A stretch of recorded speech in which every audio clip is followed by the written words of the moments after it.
जय श्री गणेश की मित्रों। आज चर्चा करने वाले हैं मीन मई राशिफल 2025 के विषय में। मीन राशि वालों के लिए मई का महीना कैसा रहने वाला है, कैसा रहेगा आपका स्वास्थ्य, कैसा चलेगा व्यापार व्यवसाय, प्रेम प्रसंग के मामले कैसे रहेंगे, वैवाहिक जीवन दाम्पत्य जीवन कैसा रहेगा, कैरियर का क्षेत्र आपका कैसा रहेगा, मई के महीने में क्या बड़े बदलाव होने वाले हैं, इन सब की जानकारी आपको इस वीडियो के माध्यम से मिलने वाली है मित्रों। तो कृपया ये वीडियो बिना स्किप किए हुए आपको पूरा ध्यान से सुनना है। जितना ज़्यादा आप ध्यान से सुनेंगे उतना ही ज़्यादा आपको लाभ भी मिलेगा। आपका अपना ज्योतिषाचार्य दीपक कुमार आपके अपने YouTube चैनल फलित ज्योतिष में आप सभी लोगों का हार्दिक स्वागत करता है। बात हो रही है मीन मई राशिफल 2025 के विषय में। मीन राशि वालों, मई मासिक राशिफल 2025 के अनुसार ये महीना सामान्य तौर पर आपके लिए औसत लेवल के परिणाम दे सकता है। सूर्य का गोचर महीने के पहले हिस्से में आपके दूसरे भाव में रहेगा और उच्च अवस्था में रहेगा।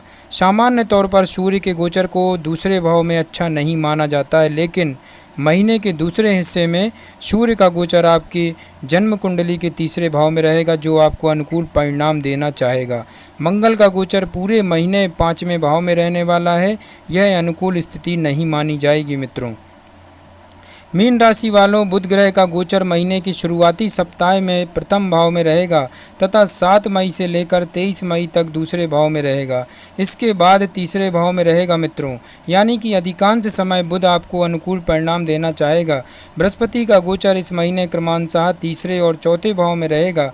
बृहस्पति के लिए ये दोनों ही स्थितियाँ अनुकूल नहीं कही जाएंगी मित्रों।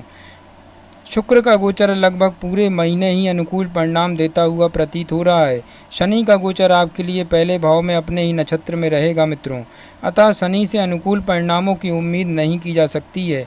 राहु केतु के गोचर की बात की जाए तो राहु का गोचर इस पूरे महीने ही अनुकूल परिणाम देने में असमर्थ रहेगा, लेकिन केतु का गोचर महीने के दूसरे हिस्से में अच्छे परिणाम दे सकेगा। इस तरह से हम पाते हैं कि इस महीने कुछ ग्रह अनुकूल तो कुछ ग्रह कमज़ोर परिणाम दे रहे हैं, वहीं कुछ ग्रह मिले जुले और औसत लेवल के परिणाम दे रहे हैं। मीन राशि वालों, इस तरह से आप में 2025 महीने में औसत लेवल के परिणाम प्राप्त कर सकेंगे। हालांकि अपने अपने कर्म के अनुसार परिणाम का लेवल औसत से बेहतर भी रह सकता है। तुलना करें तो पहले भाग की तुलना में महीने का दूसरा भाग ज़्यादा अच्छे परिणाम दे सकता है। अब बात करते हैं, आगे बढ़ते हैं कार्य क्षेत्र के विषय में मित्रों। मीन राशि वालों, आपकी कैरियर स्थान का स्वामी इस महीने क्रमांशः आपकी जन्म कुंडली के तीसरे चौथे भाव में रहने वाला है। सामान्य तौर पर ये अनुकूल स्थिति नहीं कही जाएगी, लेकिन हम इसे प्रतिकूल की श्रेणी में भी नहीं रख सकते। अतः इस महीने कार्य क्षेत्र में आपको मिले जुले परिणाम मिलते हुए प्रतीत हो रहे हैं। व्यापार व्यवसाय के दृष्टिकोण से महीना थोड़ा सा कमज़ोर रह सकता है। कहीं पर नए सिरे से निवेश करने की इच्छा जग सकती है, लेकिन निवेश को लेकर मन में दुविधा के भाव बढ़ सकते हैं। अलग अलग अनुभवी लोगों की अलग अलग राय रह सकती है, इसलिए आप इस मामले में अनिर्णय की स्थिति में रह सकते हैं।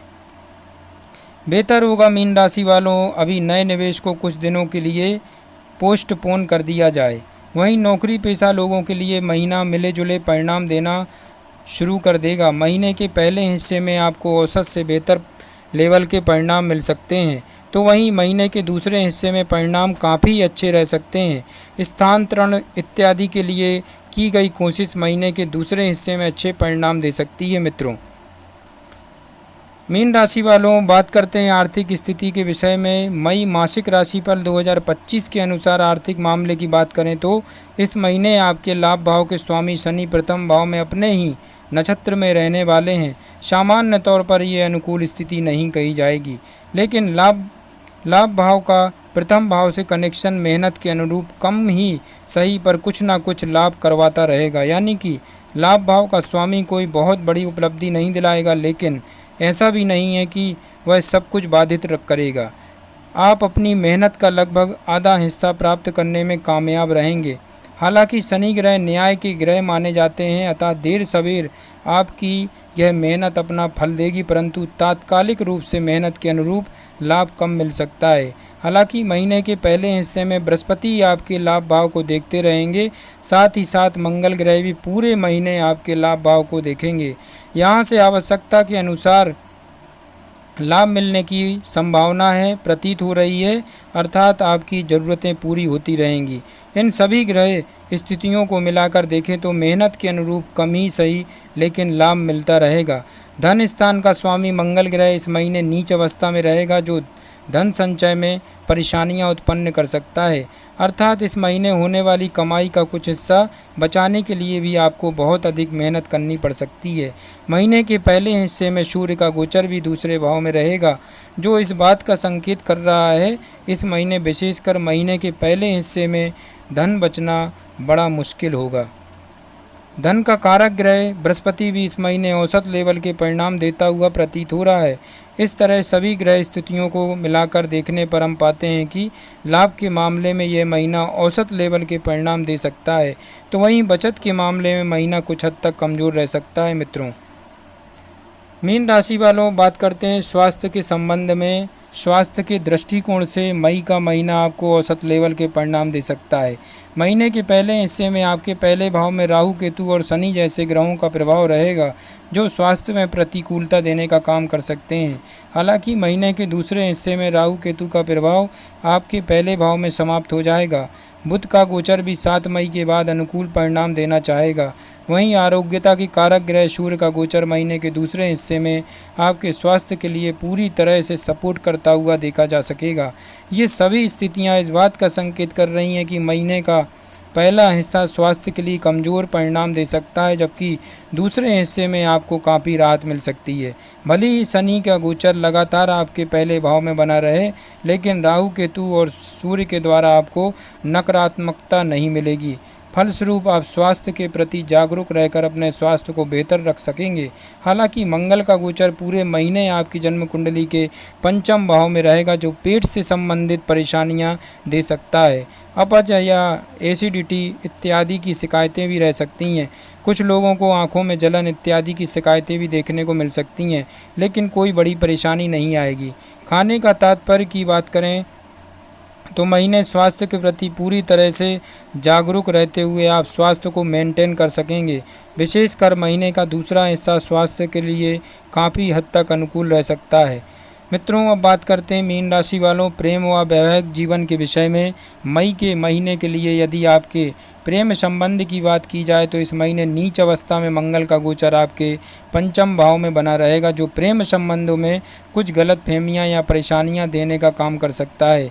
किसी तीसरे व्यक्ति को लेकर के आपसी विवाद बढ़ सकते हैं। बेहतर होगा इस अवधि में एक दूसरे को और बेहतर ढंग से समझने की कोशिश की जाए, क्योंकि असल में परेशानियों का कारण उतना बड़ा नहीं रहेगा जितना बड़ा आपको समझ में आएगा।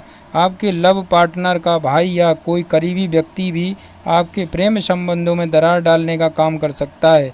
यदि इन बातों को पहले से जानकर सजग रहेंगे तो संभवतः आप अपने प्रेम संबंधों को बिगड़ने से रोक सकेंगे। इस मामले में प्रेम के कारक ग्रह शुक्र आपकी मदद कर सकते हैं, क्योंकि शुक्र उच्च अवस्था में प्रथम भाव में स्थित रहेंगे, जो थोड़ी सी सावधानी रखने की स्थिति में अनुकूलता बनाए रखने में मददगार बन सकेंगे। कहने का तात्पर्य यह है मित्रों कि प्रेम संबंधों में परेशानियां आने के योग तो दिख रहे हैं, लेकिन सावधानी पूर्वक निर्वाह करने की स्थिति में आप अपनी लव लाइफ को मेंटेन रख सकेंगे। मीन राशि वालों, वहीं वैवाहिक जीवन की यानी कि दाम्पत्य सुख की बात करें तो इस मामले में इस महीने औसत परिणाम मिल सकते हैं। आपके सप्तम भाव का स्वामी बुध 7 मई से 23 मई तक अनुकूल स्थिति में रहेगा। वहीं महीने की शुरुआती सप्ताह तथा अंतिम सप्ताह में बुध ग्रह कमजोर अवस्था में रहेगा। बुध आपको एवरेज से बेहतर परिणाम देकर दाम्पत्य जीवन को संतुलित रखने में मददगार बनेगा। वहीं महीने के पहले हिस्से में राहु केतु का नकारात्मक प्रथम सप्तम भाव पर रहेगा, जबकि महीने के दूसरे हिस्से में राहु केतु का नकारात्मक प्रभाव सप्तम भाव में दूर हो जाएगा। यह भी एक अनुकूल स्थिति, इसलिए महीने का दूसरा हिस्सा वैवाहिक जीवन के लिए काफ़ी हद तक अनुकूल परिणाम दे सकता है। हालांकि शनि का प्रभाव लगातार सप्तम भाव पर बना रहेगा, अतः लापरवाही किसी भी स्थिति में नहीं बरतनी है। लेकिन तुलना करें तो महीने का दूसरा हिस्सा दाम्पत्य संबंधी मामलों में काफ़ी अच्छे परिणाम देता हुआ प्रतीत हो रहा है। मीन राशि वालों, अब बात करते हैं पारिवारिक विषय में। मई मासिक राशिफल 2025 के अनुसार पारिवारिक मामलों में मई के महीने में सामान्य तौर पर आपको थोड़े से कमज़ोर परिणाम मिल सकते हैं। आपकी जन्म कुंडली के दूसरे भाव का स्वामी मंगल ग्रह इस पूरे महीने नीच अवस्था में आपके जन्म पत्रिका के पंचम भाव में रहने वाला, जो परिजनों के बीच कुछ परेशानियां देने का काम कर सकता है। परिजनों के बीच किसी दूर के परिचित या व्यक्ति को लेकर कुछ मतभेद देखने को मिल सकते हैं, अथवा किसी परिजन का कोई मित्र कुछ ऐसी स्थितियां निर्मित कर सकता है मित्रों, या ऐसी बात कह सकता है जिससे परिजनों के बीच आपसी मनमुटाव बढ़ सकता है। महीने के पहले हिस्से में सूर्य का गोचर दूसरे भाव में रहेगा, यह अनुकूल स्थिति नहीं है। सूर्य छठे भाव का स्वामी होकर दूसरे भाव में रहेगा, यह भी परिवारजनों के बीच विवाद करवाने का काम कर सकता है। कोई परिजन किसी दूसरे के स्वाभिमान को ठेस पहुंचाने का काम कर सकता है, जिससे पारिवारिक माहौल खराब रह सकता है। कहने का तात्पर्य यह है मित्रों कि पारिवारिक मामलों के लिए मई 2025 का महीना थोड़ा सा कमज़ोर नज़र आ रहा है। वहीं भाई बंधुओं से संबंधित मामलों में मामला औसत लेवल के परिणाम दे सकता है। सामान्य तौर पर भाई बंधु आपके लिए सहयोग करते हुए देखे जाएंगे, यह एक प्लस पॉइंट है मित्रों। अतः भाई बंधु और आपके मित्रों के अच्छे आचरण के चलते परिवार में जिस लेवल की परेशानियां नज़र आ रही थीं, शायद उस लेवल की परेशानियां न होने पाएँ। भाई बंधु उन परेशानियों को कम करने में मददगार बन सकते हैं। गृहस्थ जीवन की बात की जाए तो इस मामले में इस महीने मिले जुले परिणाम रह सकते हैं। इन परिणामों को हम औसत से बेहतर भी कह सकते हैं। घर गृहस्थी से जुड़ी हुई चीज़ों पर आप खर्च कर सकते हैं, जिनके नतीजे सामान्य तौर पर अच्छे व अनुकूल रह सकते हैं मित्रों। तो मीन राशि वालों, आप लोगों के लिए महाउपाय बनता है नियमित रूप से नीम के पेड़ पर जल चढ़ाएं, मंदिर में सूखा हुआ नारियल चढ़ाएं, माथे पर नियमित रूप से केसर का तिलक लगाएं एवं 7.5 रत्ती का केतु ग्रह का रत्न लहसुनिया धारण करें चांदी की धातु में, दाएं हाथ की मध्यमा उंगली में। अवश्य लाभ होगा। जय श्री गणेश की।